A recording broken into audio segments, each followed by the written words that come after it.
What is 3/8 of 2 and 2 over 11?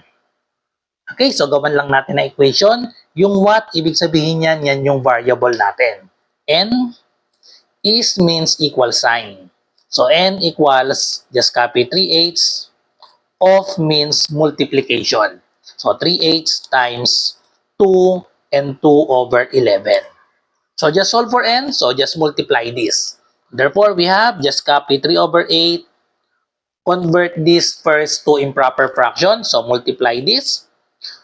2 times 11, we have 22, and then add the numerator, 22 plus 2, that is equal to 24 over just copy 11.